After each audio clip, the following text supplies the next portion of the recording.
ఎర్రచందనం దొంగలను అక్రమంగా తరలిస్తున్న వ్యక్తిని అరెస్ట్ చేసి అతని వద్ద నుంచి సుమారు 2 కోట్ల విలువ చేసే ఎర్రచందనం దొంగలను కారును స్వాధీనం చేసుకున్నట్లు డిఎఫ్ఓ చైతన్య కుమార్ రెడ్డి తెలిపారు. మంగళవారం సాయంత్రం 3 గంటలకు ఆయన మీడియాకు వెల్లడిస్తూ రాబడిన ఖచ్చితమైన సమాచారం మేరకు శ్రీనివాస మంగాపురం వద్ద ఎర్రచందనం దొంగలను డంప్ చేసుకుని వేలూరుకు వెళ్తున్న క్రమంలో తూర్పు ఫారెస్ట్ రేంజ్ ఆఫీసర్ థామస్ ఆధ్వర్యంలో సిబ్బంది వెంటపడి ఎర్రచందనం అక్రమంగా తరలిస్తున్న వ్యక్తిని అరెస్ట్ చేసి అతని వద్ద నుంచి 2 కోట్లు విలువ చేసే 4 టన్నుల బరువు గల 21 ఎర్రచందనం దొంగలను స్వాధీనం చేసుకున్నట్టు తెలిపారు. మరింత లోతుగా విచారణ చేపట్టామని, పూర్తి వివరాలు త్వరలో వెల్లడిస్తామన్నారు. ఈ ఆపరేషన్లో ప్రతిభ కనబరిచిన తూర్పు విభాగం ఫారెస్ట్ అధికారులను, సిబ్బందిని ఆయన అభినందించారు.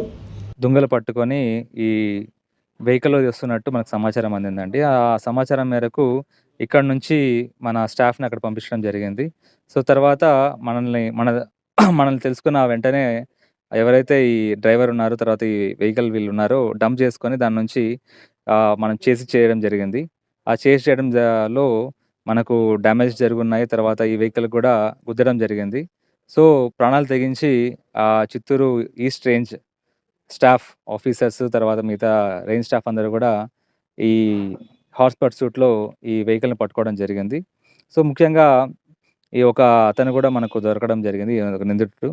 సో దీనిపైన ఇంకా లోతుగా విచారించి దీనికి రూట్ కాజ్ ఎవరైతే ఉన్నారో వాళ్ళు పట్టుకోవడానికి మేము ట్రై చేస్తామండి.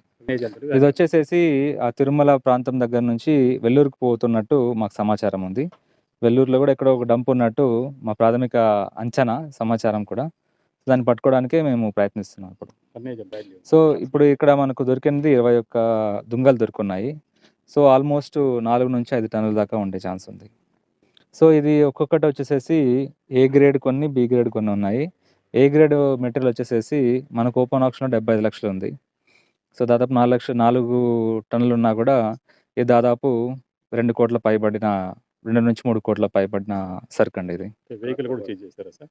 వెహికల్ చేసాము. XV500 కూడా దీనిలో పట్టుబడింది. సో చార్జ్ షీట్ అది కేసు ఫైల్ చేసి కోర్టు సబ్మిట్ చేస్తాం. త్వరలోనే పట్టుకుంటామండి ఖచ్చితంగా.